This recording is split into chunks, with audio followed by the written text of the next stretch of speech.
welcome to Crafts and Crime. I'm Amy. I'm still Elaine.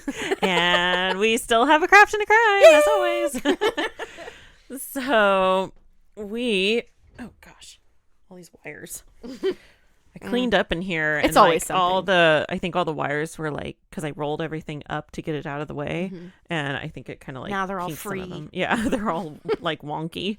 So yeah, my microphone stand is like loose. Yeah, I just tilted mine back a little bit too. No, it's this arm thingy. Like I go to put it up and then it's like loose. I don't know. I was just looking at the news really quick, and it was apparently of course I posted on Facebook.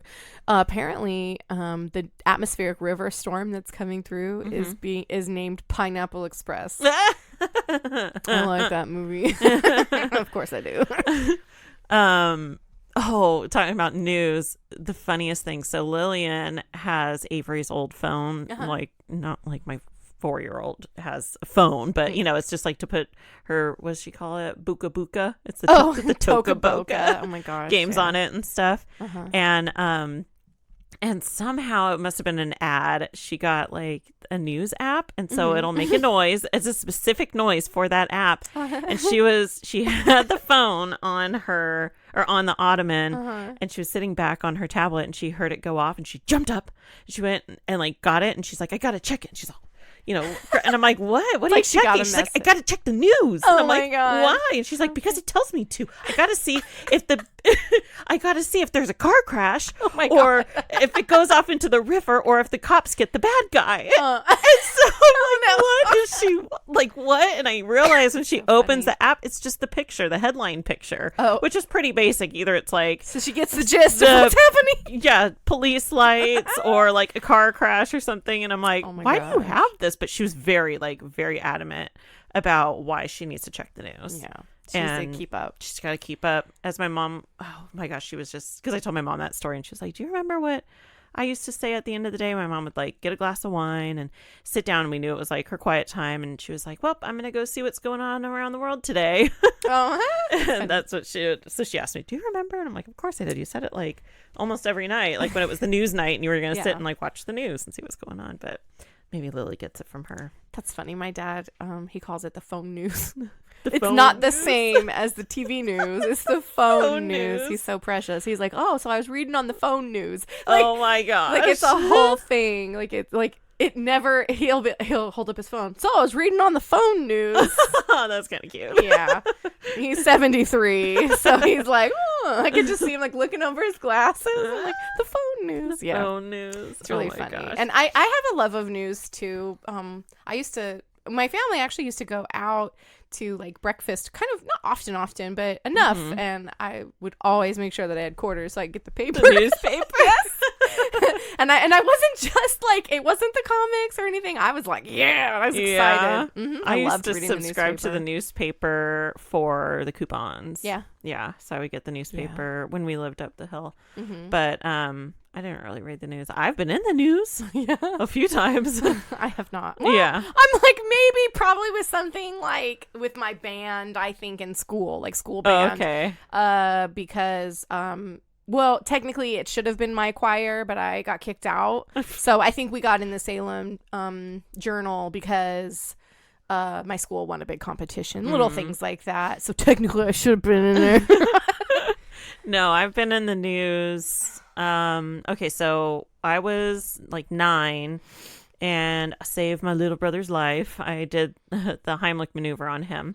He was choking on, those balancing birds that would balance on your finger. They have a magnet on their beak. And then, well, no, they had weights in the wings. Oh, okay. And so the bird had busted open, and so the metal weight, he had put it in his mouth and choked on it. He was in my room. And so I did the Heimlich on him, and of course he spit it out. And I went to go tell my mom, and she was on the phone, and how even now it's like, go. And I'm like, but mom, like, and she was like, oh my gosh. So she called the news, and I think why it was newsworthy is my dad had just passed away.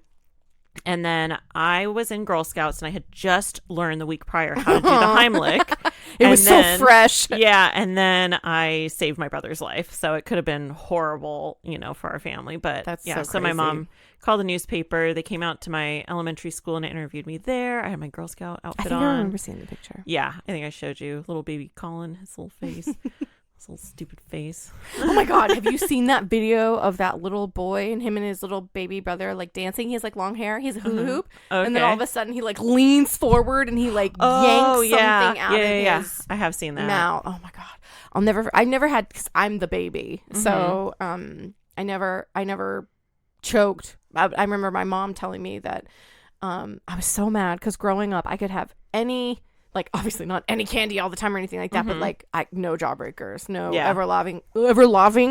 We could not have like the gobstopper candies. We couldn't have any of that because Crystal, I know you're listening, she had to choke on it was like a dinosaur egg. It was like a little tiny mini gobstopper jawbreaker in the shape of a dinosaur egg, and I guess she choked on one, and my mom like whoong, and it like bulleted across it was like a perfect choke. Yeah. Like little teardrop shape. And so and I think Crystal was pretty little. And so after that, Mom was like, nope, no more. Yeah.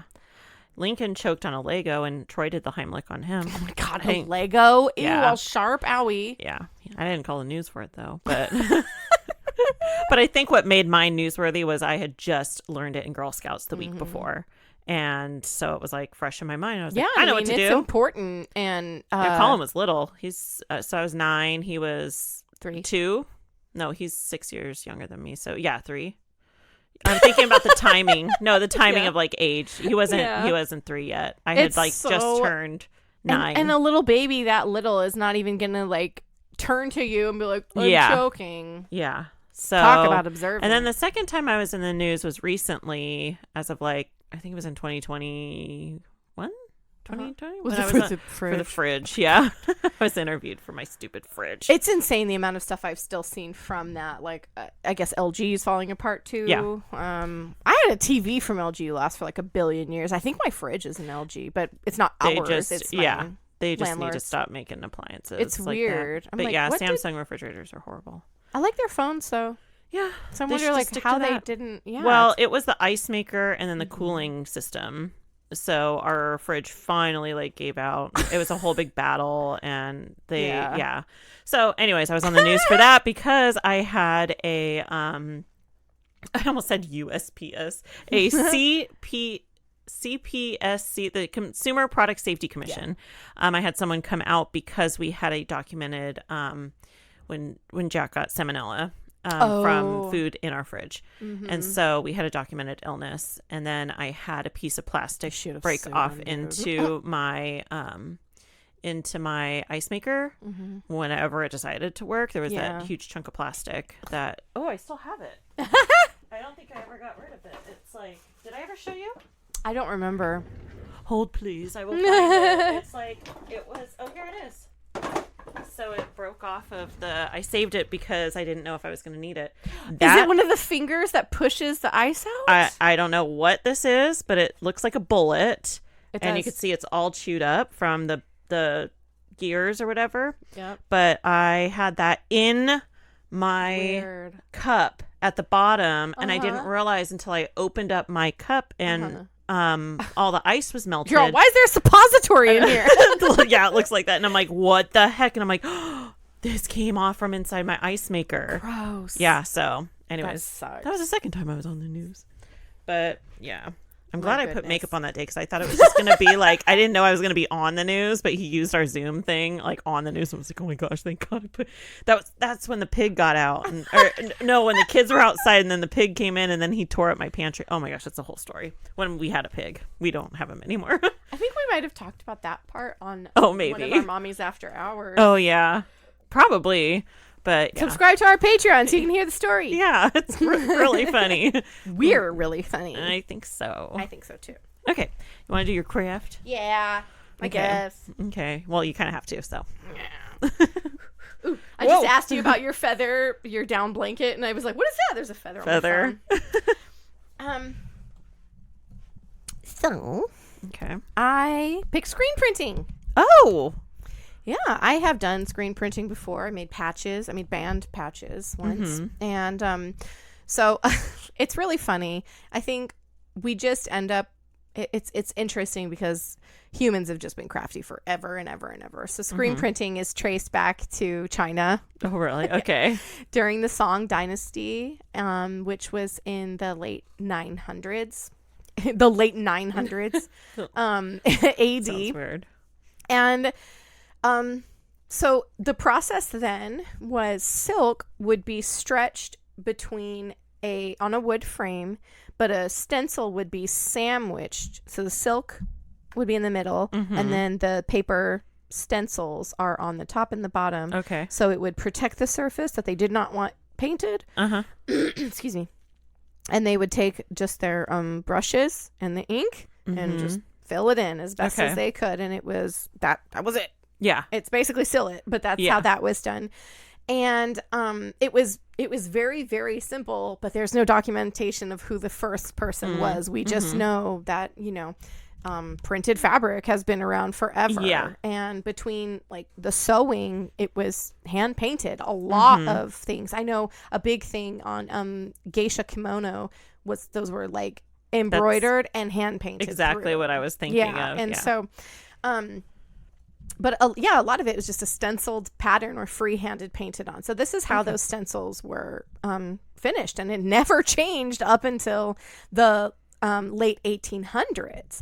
That's when screen printing had come to Western Europe, but it wasn't used that much because the only medium that they had known of at the time was on silk. Silk wasn't affordable for anyone, even rich. It was a huge process that they would have to go to, and nobody had really gotten the hang of it.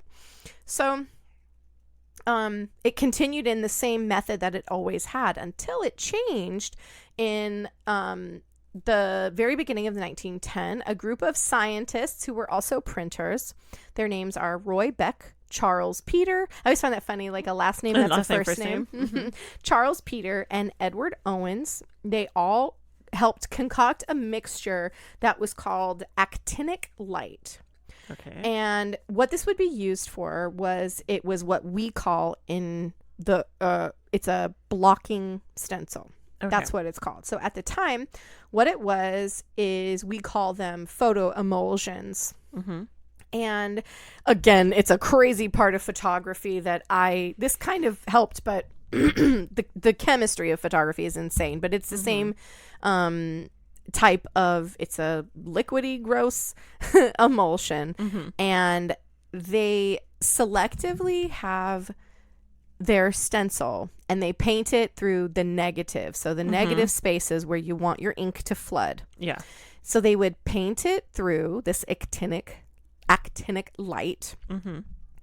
And they would expose the emulsion to the sun, but they did have UV lights, which is weird. Yeah. This is 1910. Yeah. And it would make the emulsion completely harden. But the negative space that was not painted or completely covered would stay super soft, and they just wash it away with water. Plain old water. Just hose it out, scrub it. Excuse me. I'm sorry. My allergies, my sinuses are messing me up today. So this meant that these silk screens could be used thousands of times. So they basically fell apart as long as you took care of them. And I find it really interesting, a little tidbit. Each of the holes inside of mesh screen in any kind is called the aperture, like in a camera. And like our eyeballs do it, our pupils. So it fills in the non-negative space of the aperture, the holes. And but this still didn't take. It took almost 2 decades. And in the 1930s, artists were flourishing after the Depression. People were getting back to normal, and artists were really coming into their own past Art Nouveau, and they coined the term a serigraph. Okay. And that meant that their it was handmade screen printed art instead of the industrial screen printing that had started to take off in a big mechanized world. So what was happening now was there was nothing personal, hands-on to screen printing anymore. Okay. It was all mechanized, and so I will cover those few as well. But it was all mechanized, and now wallpaper was being screen printed, fabric was being screen printed, paper, wrapping paper, which I talked about in my greeting cards, like all these things. Any medium could be screen printed on as long as it was solid, and it even if it was porous, it still could be. Yeah. So the different kinds of screen printing presses per se, there were a few different kinds. There was barrel, which is exactly as we think. It's a barrel, and the I'm not sure if anyone else is going to really know this. Definitely generations younger than us are not. But do you remember those disgusting towel roll things, and you would like pull it down and it would just loop the towel around? Yes. Yeah. And they're all mildewy. So yeah, in case anyone doesn't know, it looks like a giant paper dispenser, and inside there is a loop of towel, and I don't know how they change it and wash it. I think there's more in there than it looks like to us. And you would just grab it and pull it down as if it was paper towel, and it would just loop around and you'd find a dry spot. The thought just is horrific. So the barrel was really similar. Okay. So the paper, whatever the medium was, as long as it could be rolled around, it was wrapped around, but the barrel is what had the pattern, and the ink was pushed from the inside. I can picture it. Yeah. So the ink is pushed from the inside. That's how it is, and then it rolls around and it goes out. I'm all showing people. It just goes off down the down the way. Exactly, down that way. So the other kind was a flatbed, which is literally a flatbed. It's rolling, and it has a stamp, comes down. Yeah. Just that's it. Literally, that's exactly what it is. And the next one is a rotary, and a rotary. Think of a paint roller. Yeah. And so it's constantly re-inking itself, and it's just rolling across the same kind of flat conveyor belt type of system. And a lot of times it's weird because we think it's like flat, but it's not. It's a part of like stretching and then like knitting and blocking. So they have to stretch it out to keep the material from shrinking, getting wet, overshaped. So it's a series of pulling and going up and down and heated to dry it all. But those are the three main ways that it was made. Another part of the rotary also, it was like an old school wringer dryer. So it was like pushed through rollers for double side. So that came into being able to print both sides at the same time. So that's another thing we don't realize is a lot. Your posters are screen printed. Back in the day, they were. But each and every single individual color is laid down individually. Because you can't stamp up 5 colors of a rose and put it all down at once. So this process, just continues, and it just has to dry because it has to come back around and be stamped very quickly. So. Anywho. So I tend to always try to end off some of these with like a little bit and bob about, because that's it. It's literally exactly the same. Screen printing really took off during war. It's really when it started, because they were like, let's support our troops. The paraphernalia, everything is when it really took off around the world. And it became very colorful too.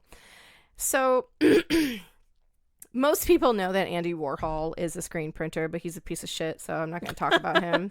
He's just a thief, and he took advantage of so many people. But he did do the Campbell's soup and the Marilyn Monroe diptych, which is like a series of like different screen printed images that are repeated in different colors, and so that's what that's a diptych. So we're going to talk about Sister Mary Corita Kent. Okay. She was a very famous silkscreen serograph, and she was artist, and she was born November 20th, 1918. And at the age of 18, she actually became a nun. And I mean, obviously, Sister Mary. Yeah. She became a nun, and which is interesting because she just was.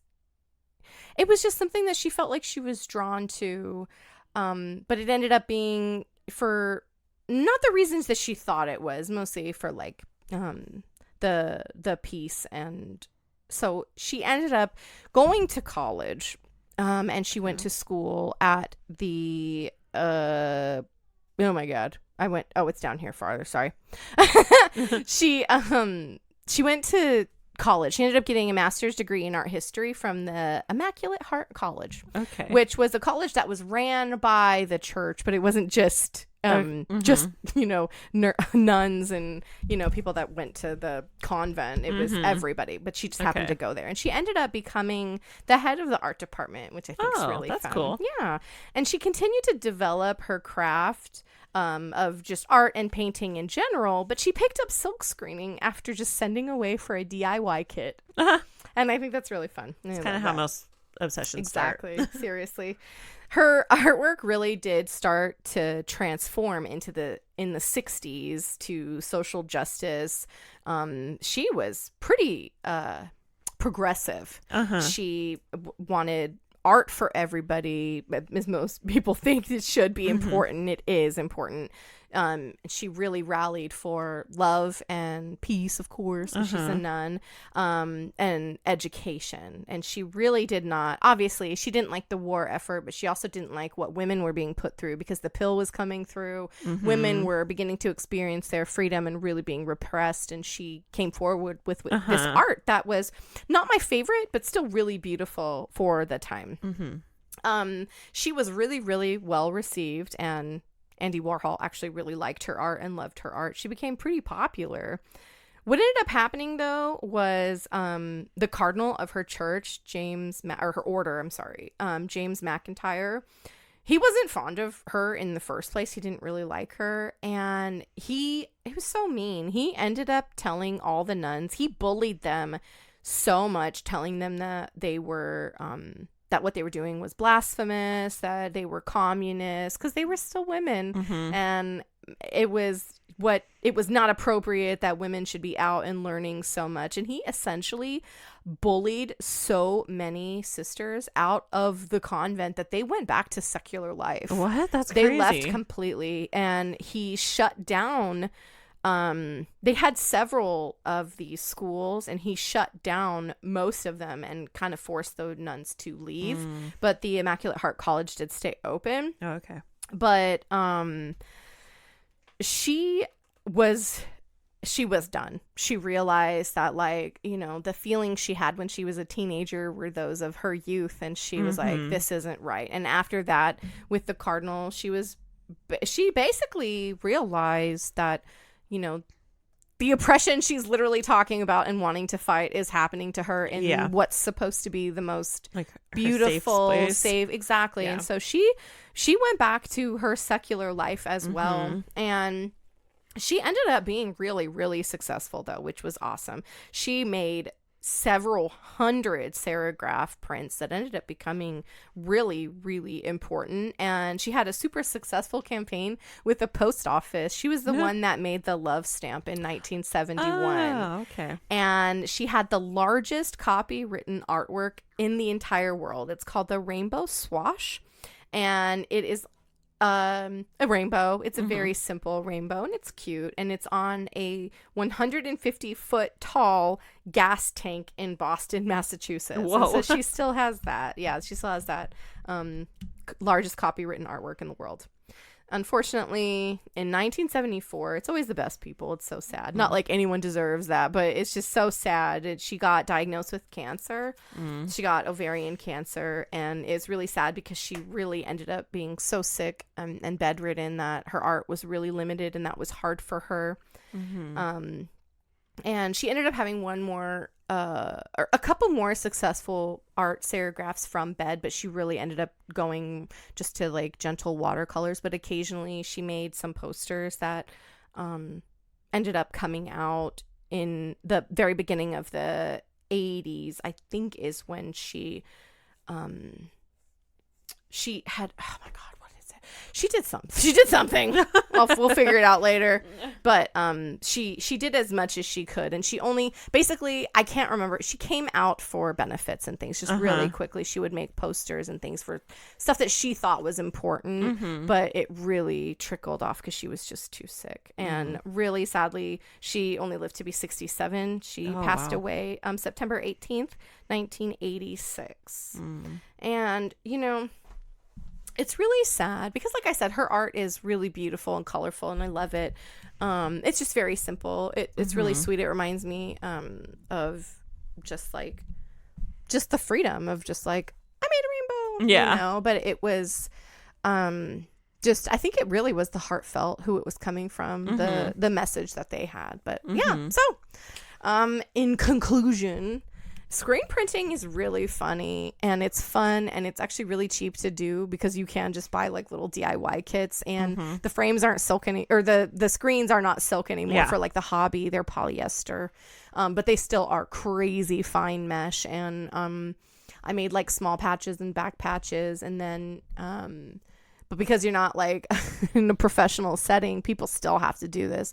You have to go in with like the tiniest little paintbrush because there's going to be like little bubbles, like because you take at home you take, it's just a squeegee, you do the same thing, and they call it a squeegee. And it's important though, because the first pass of ink, when you put, I probably should have talked about this, but I can tell you now, when you put your ink down, the first pass is smoothing it so that it's even. You're not trying to push it hard though, and that's kind of the mistake that's made. So you push it forward away from you, and it smooths it like you're frosting, but you're not pushing down. You don't want to do that yet. You're smoothing gently, and then you squeegee hard forward, and the hard pushes it down and through and onto your material. But if you do it too hard, you're gonna like and it will like mush out. It seems like it's something that's supposed to be super easy, and it can be really difficult. But if you start with like a super easy stencil and get like the emulsion, it's just like painting Elmer's glue is what it seems like. But like I said, the part that you just take it outside in the sun, and like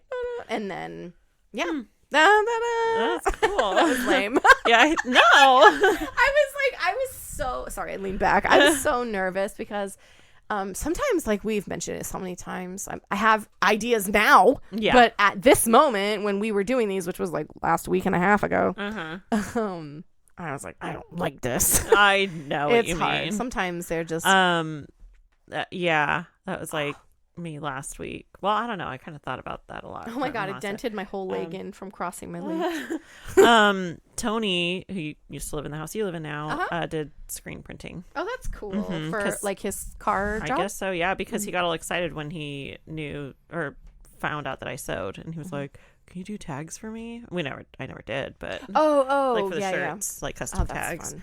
And but yeah, so I only. Is that in the, like, at conventions and stuff with when they have, like, the guy that does the shirts, like, with the roller thing, and that's screen printing, right? You know what I'm talking about? I don't know. Where they, like, roll on the paint, it looks like paint, and then they, like, scrape it off. So it's screen printing. But, yeah, it's like you get to pick your stencil and your color or whatever. What do you, like, come back when it's dry? I don't know. Oh, I think it's like a heat. No, it's like, and then they press it after, so it's like the heat. I don't know. Something a little bit different. Maybe it's what I do. The heat press. No, it's not a press. It's they roll it on and they scrape it off. I don't know. Yeah, I think you're right. I think it is. It's probably just like a form of it. Yeah. Quick dry. Gosh, why do I keep hitting this? I know, and then you keep doing this. It was. I'm always like, can you? Because I'm constantly keep messing with your microphone to adjust it, but it's fine. No. Leave it. Not fine. Okay, well, I guess I'll bring us down. So I know I was talking to you about like, I'm struggling. I had a bunch of different cases and I couldn't pick, and I usually like to find one that I don't know a whole lot about, so then I learn as I'm researching. So then it's like, that's usually when it's fresh in my mind, because it's like, oh my gosh, this is new to me and this is crazy or whatever. So this is the case of Morgan Fox. Okay. So this is actually pretty recent, in 2020. So on October 28th, 2020, in North Canton, Ohio, a 911 call comes in early in the morning. And the caller states that he needs police and medical because he is pretty sure his girlfriend is dead. He says he found her in the front seat of her car and that there's blood everywhere. He's like, there's blood like all in the back of her head.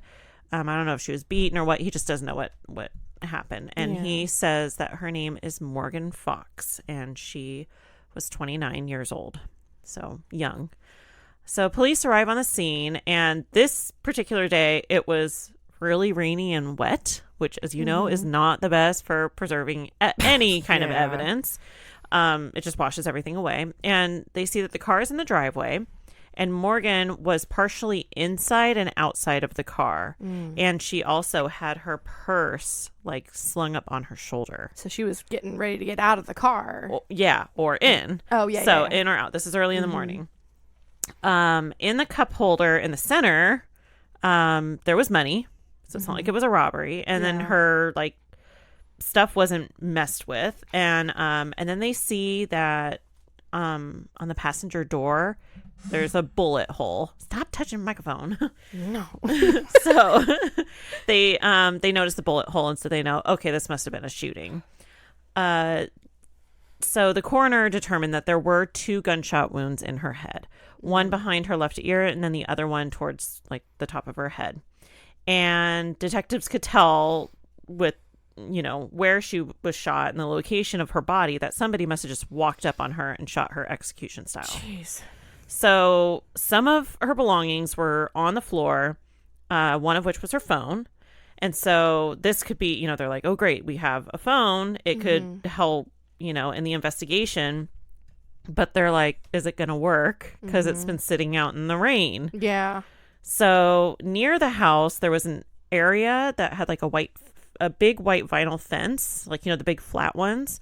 And you can't see through it. Yeah. And there's a strip of grass, and there's some like tire marks. Oh, okay. Leading away, and there's like mud that got like flung on the fence, so they like sped off. So they knew, okay, someone took off. This is clearly our suspect's tire tracks, like trying to leave the scene. So while they're investigating, Morgan's mom showed up at the scene, and she tells them, like, we have a routine where I call her, we talk every morning before she goes to work. How many of these have we done? Yes. Like, when you know. The routine's off. Yeah. And so they talk before she goes to work, and, just like, oh, yeah, I'm up, and, good morning, and da-da-da. I kind of do the same thing with my mom. Yeah. And then she was, going to leave for work. She worked at FedEx. So they know, okay, this obviously happened in the morning. She had just talked to her daughter this morning. But as in most cases, they are going to look at the people closest to them. So that's usually the husband or the boyfriend. So her boyfriend, Jason, told detectives that they had been living together for around a year, and he explained that she started work really early, around 2 a.m., so she would leave around 2. And then, so he says he got out of bed at 6 a.m., kind of laid around for a while, and then got up, text her or whatever. And then he looked out the window, and he saw her car was still in the driveway. Yeah. So he immediately went outside and found her and called 911. So detectives then ask him, like, would you be willing to come in for a more formal interview? And so he says, yeah, let me just go get some socks. And they're like, actually, we need to preserve any evidence. They don't know if it started in the house or what, So, the one detective's like, oh, I'll go get socks. And he's just kind of like, never mind, I'll just go without socks. So the detectives are kind of like, this is a little weird. So let's get a search warrant before we decide to look through the house. So they bring him in, they interview him, and he says that the night before, Morgan took her daughter, she's got a little girl, to her mom's house around 8 p.m. because she had to work the next day. You're not going to wake up your kid at 2 a.m. to go to grandma's house. So she then came home and had dinner and went to bed. Jason then tells detectives that there had been an incident recently where her phone was on a desk at work, and a group of male coworkers took her phone and looked through it. And he said this made her really upset. So detectives were also getting this information from other people. Oh. that she was having some issues with some coworkers. Mm-hmm. So they're like, okay, well, we'll start to look into them. So this neighborhood that she lives in doesn't see a lot of crime. It's a residential neighborhood. So detectives are like, you know what? Let's go around and see if we can find any Ring doorbells or, surveillance, anything. Yeah. And nothing of value, no cars or people in that time frame. So they were like, let's see if maybe there's some videos like in the cloud that didn't upload to people's phones or, their app. So they applied for a search warrant to Ring, and it was a dead end. There was nothing in that time frame. So then they're like, okay, let's look at her phone. Maybe her phone will be able to give us some information. Mm-hmm. Crime Lab couldn't get anything off of it because of a damaged data port. So they couldn't just like plug it in and get everything off of it. So detectives had to go through her phone manually, as, anyone searching through a phone would do. But I get it. It's a lot easier. Oh, here's all her text messages. You can just sit at your computer and do it. So no, they had to actually like charge up her phone, look through it manually. And so this is like the only piece of evidence they really have, since there's no like DNA or anything else at the scene. Mm-hmm. So the last message on her phone was from her boyfriend. And the messages between them, it's totally normal, perfectly healthy relationship. Mm-hmm. So on October 8th, Morgan had sent a message to Jason. So this is before she was killed. Mm-hmm. And this is when she's saying, my phone got taken at work. He's telling her about, or she's telling him about the male colleagues that took her phone. Mm-hmm. And her text message thread to him was open, and they saw private and intimate photos of her that, she's sending to her boyfriend. Yeah. So this just verified what Jason had told them about what had happened. So they then go to her employer and they talk to the manager, and the manager says, oh, yeah, we wrote up one of the guys who had the guy that had possession of her phone. Just wrote him up. Mm-hmm. And said, yeah, there were 2 other men involved. So this then, they have 3 new suspects. Mm-hmm. The boyfriend's still not out of the picture. He's still considered a suspect. So they have 4 suspects total now. So they looked at the files of these 3 men. 2 other men didn't really have anything significant, like no red flags, whatever. Mm-hmm. But the other man did have some concerning stuff. This man is Jason McDermott.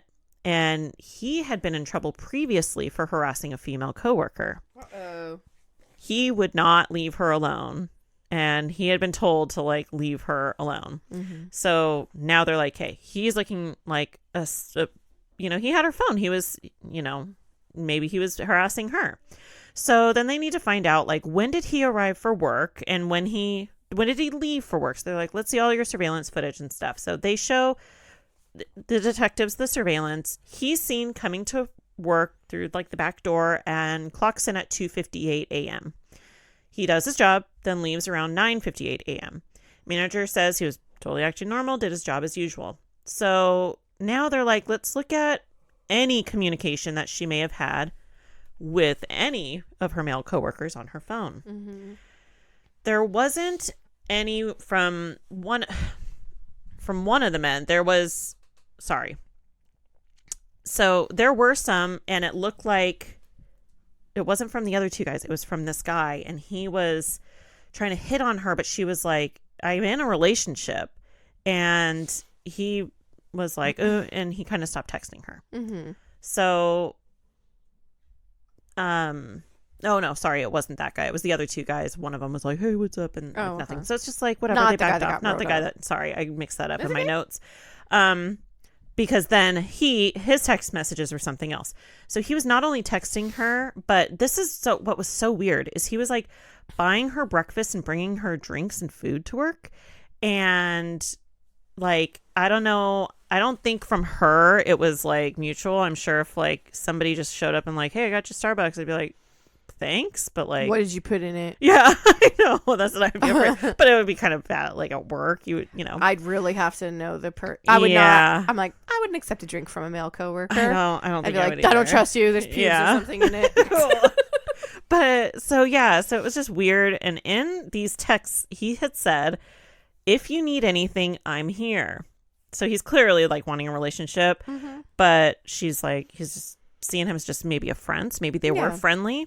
Then October 8th, the incident happens when he gets a hold of her phone and she confronts him and basically is like, I'm done with you. And Like, it's already, like, not if it wasn't already annoying that someone's bothering you, but not only is the person that's been trying to pursue you has now seen that. yeah. It's, like, extra And so gross. she's like, I'm done. Like, Yeah. we're not friends. So maybe she was friends with him at work or friendly with him at work. I mean, Yeah. you Like an got acquaintance. coworkers, You're- but yes. But then this happened. And so that's when then it, she's not having it. So as they're looking through her text messages, they can see that Jason McDermott had texted Morgan asking her how her trip was in Columbus to visit family.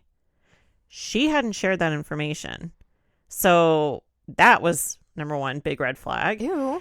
And so at this point, detectives are like, we need to find him and just bring him in for questioning. We need to find out what this guy's deal is. So they bring him in. He was asked if he had feelings for her, and he kind of went around with the whole, like, yeah, I had feelings for her, but not those kind of feelings. Once I, like, realized she was in a relationship, all that stupid bullshit. Sure. Yeah. So then they ask him point blank if he knew who would shoot her in the back of the head, or Gosh. are you the one that did it? Yeah. Of course he denied everything. So then they present him with a request to look through his phone, and they immediately look through it. This is where it gets crazy. Uh-oh. They This start is his phone. Yes, his phone. So, this is just a quick search. They look through his phone and start with his location. They're thinking the time of the murder, where was he? Yeah. And they see he was at home. At his apartment from about 4 p.m. the day before on the 27th until 2:48 a.m. the day of the incident as he leaves for work. So you would think this means he was just home that entire time according to location history. But detectives decide to send the phone to forensics to try to get as much as they can out of the phone. So kind of like what they did with her phone, plug it in, let's get all the details, Yeah. and see what his phone can show. So during this process, detectives receive a call that they should possibly be looking at someone else who had a relationship with Morgan. And detectives go to his residence and talk to him and ask if, can you come in for a formal interview? And he's like, sure. So he said that he and Morgan had a professional relationship and a friendship outside of work, but they looked through his phone and see who he's like not really in contact with her. And he was nowhere near the crime scene. So that, they're trying to, you could tell they're doing their work. They're trying to look at any tip that they have. So they're still considering the boyfriend as a suspect, but now Jason McDermott's looking like a pretty good suspect. So they find him. They were like, we need to go bring him in. They find Jason McDermott at his mom's house, and they noticed his car in the driveway, and it was recently washed. Oh, of course. But remember the weather? It was raining. Yeah. Who goes to a car wash in the rain? Nobody. Yeah, exactly. You're going to get spots. Yeah. Because the rain's going to hit it and then dry all Yeah, gross. even with Rain-X, you're going to get... No, you don't... And not only that, but it's like anytime it... Well, in Southern California, anytime it rains, free car wash. Yeah. Until the acid rain Yeah. crystals dry on the paint. So they're like, why would he get a car wash in the rain? So they find out that he had gone to a gas station called Sheetz, and it had a car wash. Like a lot of gas stations around here. So they pull the surveillance and they see him in the car wash going through after work. So this is after he's out of work. Partway through the cycle, he really gets, he backs up to get the tires and then goes back through and then he parks. And he walks around the car and he's looking around, especially on the back passenger That's weird. side. I totally thought they had a hook. How can you move? I thought it kind of grabs a hold of your car. I doesn't think it? it's... Maybe It that's might- the kind where you the just gas drive through station- and stop. I've seen those I think before, so, too. yeah, where you just drive slow. And then it puts the light up or whatever. Yeah, and you but stop and it's wait. usually in a thing. I don't know, but I Maybe- think he just really wanted Weird. that back end cleaned. I wonder why. So detectives get a crash reconstructionist to come out to the scene where the tire tracks were in the grass, and they took measurements of them and they matched them to his tires. Okay, so measurements match. They have one thing. After looking into him further, they could see that he had actually, this is where I'm like, it gets crazy. He had attended a vigil for Morgan Fox. And he had also put out a huge Facebook post about Morgan and how justice needs to be served, And in one of these long posts, this is some of what it said. Quote, I wish I had time to list all the ways you have impacted my life, but the list would be so long we'd never make it to the end. You were the friend where if I was having a bad day, I knew I could always come talk to you. So he's making this whole big thing like they're she's like like, I besties didn't even or like something. you. Yeah, not anymore. Yeah. Maybe they were kind of close as work Maybe. friends, but so he's like kind of injecting himself into this. And so there was a candlelight vigil that the coworkers had put together outside of her house. Family had no idea this was happening. Oh gosh. Yeah. And so, they're out there like, okay, I guess we're doing a candlelight vigil. And he walks up to the family at this vigil and kind of like singled out his daughter and gave her like special attention, like talked to her more, and they're like, this guy's weird. Yeah. So yeah. So it's kind of looking like this guy's inserting himself into the aftermath, trying to hang or whatever. around. Yeah, hang around for the aftermath. So coworkers had commented on how he had become different after the whole phone situation at work, and that he was a little too focused on Morgan. I think he saw some pictures and just was like, I want that. I don't know. He became like super obsessed. Gross. So detectives then look at the data that came back from his phone.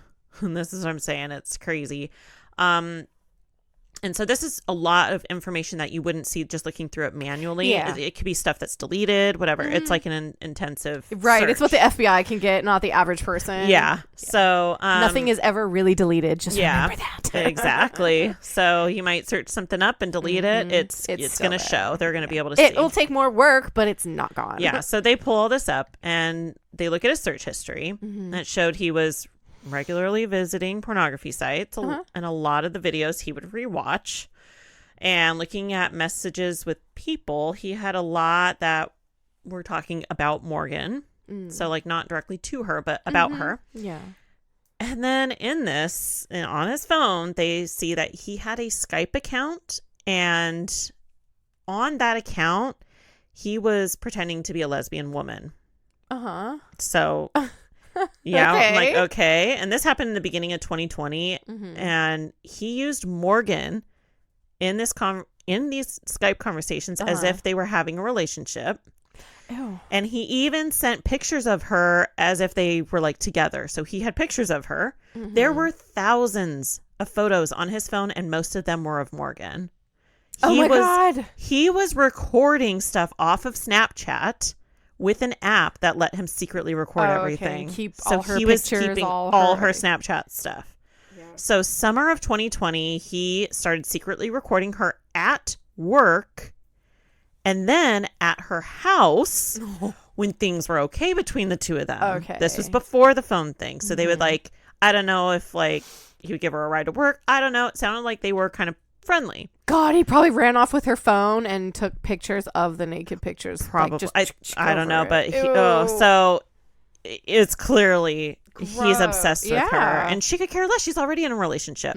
So like it was really confusing in articles and on the show that I watched. It referred to Jason, the boyfriend, as either her boyfriend or her fiance. I don't know. Maybe they were engaged, but it's conflicting. Even in one article, it'll say boyfriend and then fiance later on. But she's in a serious relationship. Yeah. She lives with him, and I've been living with him for about a year. So now there's really narrowing in on him and realize this has to be our main suspect. So they then start looking at traffic cams, because just because his phone's at home doesn't mean he's home. You know, I forgot my phone at home and gone to the grocery store. I'm like, dang it. Or purposely left the phone so he could go commit a crime. Yeah, so it's like they were just looking at his location. Yeah. So then they look at, they found a traffic camera from North Canton that is heading towards Morgan's house. Of course, at 1:38 a.m., it shows his car heading towards her house. Then at 2:17 a.m., it shows his car heading away from her house. So that was quick. Yeah. Well, jeez. Bang, bang. That's all it was. So he drove to her house and then drove back at 2:17 a.m. So they know his phone is at home. He's not at home. Here's his car driving. So they search his car and there's nothing. But they knew that a gun had been used, but he doesn't have any guns registered to him, but his dad does. Okay. So they bring out a canine that specialized in explosives, and the dog hit on the driver's side door of his car. So yeah, it's so crazy. Even after a car wash, it's like imps at the handle, because if he had it on his hands, and for sure they smell the chemicals, the black powder, the magnesium. They smell all. That's so weird. So it shows there was some kind of, a fired weapon in that area. So this is what they needed to make the arrest. So his phone showed obviously how obsessed he was, and then his car showed that a gun, had been used, and then the surveillance shows heading towards her house and then back. So all of this, shows he wasn't at home. Didn't matter. So they're like, we got our guy. He clearly did it. He was so obsessed. Weird. I'm like, what would you go to the car wash for then? Like, to get the mud off the back tires, because he flung all that mud. I guess that's so it's true. like, oh, if it's raining, there'd be mud on your. Yeah. But he's thinking ahead. He's trying to cover up his shit. So yeah, he definitely realized. You can't even be like, oh my God, I freaked out and I killed her. I think he was he pulled up next to her car, I think, and then shot out the window or something. That wasn't specified. That I could find, and I searched. Yeah, I guess there might have been blood on his car. Who knows? But if he got really close up, or like, because she was like, it looks like she was probably trying to get into her car, and he probably did that. I'm like showing you, Maybe. like he made like the way that the fence was. Like, did they show no, you? they didn't did it, show block her from being able to leave? No, it looks like she didn't even get in her car yet. Like she was just probably opening up her door. Yeah.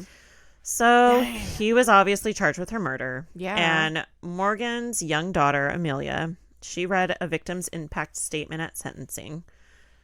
And I'll read that. So it says, quote, I wish she could see me graduate from high school. I wish she could see me get married. You made it so she can't do any of these. I thought monsters weren't real, but you proved me wrong. You made it so she can't do any of these. So how old was she again? I'm sorry, you said, I forgot. You said though in the beginning. It's just a young daughter. I said okay. her mom was 20. Sorry, I'll scroll back up. 29, I think. Yeah, 29 years old. So she had a young daughter. But yeah. So he was found guilty of aggravated murder and menacing by stalking, and he was sentenced to life without parole. So good. What a scumbag. That's so sad. It's so pathetic. If I can't have you, nobody can. Yeah. It's disgusting. And none of these have a point ever, but this was so when pointless. There's so it's weird because it's like, dude, there's 8 billion people on the planet. Go find someone else. Yeah, she was pathetic. She was pretty blonde. Obviously we always post a picture. So I'll have a picture of her, and young, only 29. And with the young daughter. And that's what's sad is, he took away someone's mom and at a young age. For what? Because he was obsessed with her. Right? And it's weird. You don't want to like me? Yeah, it's also weird that the obsession really seemed to kick off after he saw those photos in her phone. Right. Or so maybe saw whatever she was talking about. He's like, ooh, I like what she talks about. Yeah. Like, I don't know. But she, so sad. she did say that text message thread she was obviously texting her boyfriend, maybe set down her phone. Put a lock on your phone, people. Yeah. I have one because I have little kids. Yeah. I have one too, just because the reality is, I think Kurt and I were just talking about this. It's literally our whole lives are there. Even if you don't keep that stuff on your phone either. Yeah. That is something you can delete because the average person is not going to find that. But nobody should be shamed for that. No. But that's what assholes do. And I understand people want to send those things back and forth and stuff. But it's so you just can't trust that anymore. And it's so sad. No, and this is sad because it was with somebody that she could trust. It was with her boyfriend and somebody who was not in the relationship. Just 3 asshole immature little boy men. One being worse than the other. I think he's the one that grabbed her phone. And honestly, you know what? She could have had a lock on her phone, but they were friends and he may have seen her put her code in. I don't know. But I can't think of yours off the top of my head, but I've given you mine. You've given me yours because it's I know. I know my kids, like I said, we have 2 little ones that we have to have codes on our phone. So I know. Or they buy HBO. Yes. Lincoln has bought HBO. He's subscribed to HBO so many times. So we just like perpetually have HBO. Lenore called 911. Oh, Lincoln's done that. No, not 911. I think she called 211 or 611, which is the worldwide emergency number. Oh, okay. So if you're out like in Europe backpacking and you don't know who to call, and she did, and then the operator scolded me. Yeah. She was like, you shouldn't let your child play with your phone. I was like, she's like 3 months old. Yeah. I don't know what happened. Yeah, Lincoln's called 911 before on my phone. They still sent cops. Oh, really? Yep.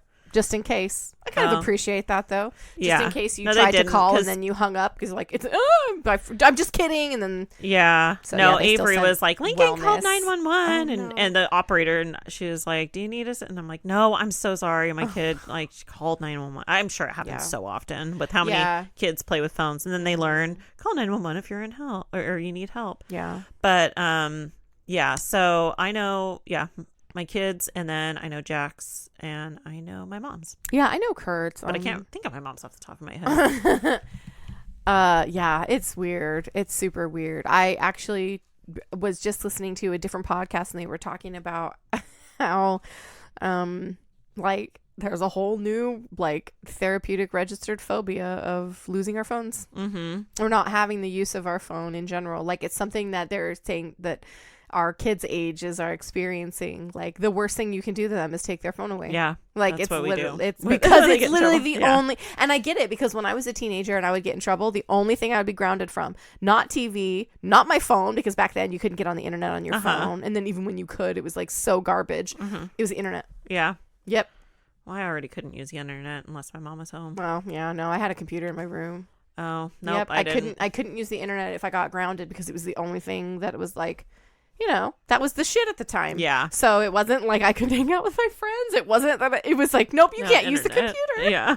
I think it was the computer in general. So like I couldn't even play The Sims. Yeah. Well, speaking of computers and all that, it's like just kind of goes back to your phones are just a computer that you carry around all the time. And all they get viruses. Yes. That can steal your information. All that information on your phone can be, you know, still on there. And I just like that a lot of crimes like this one are being solved by like, you know, the you know, information on the phone. It's like, oh, well, all of this lines up. Yeah. We got someone crying in the background. Well, we should probably wrap We're it done up. anyway. Yeah.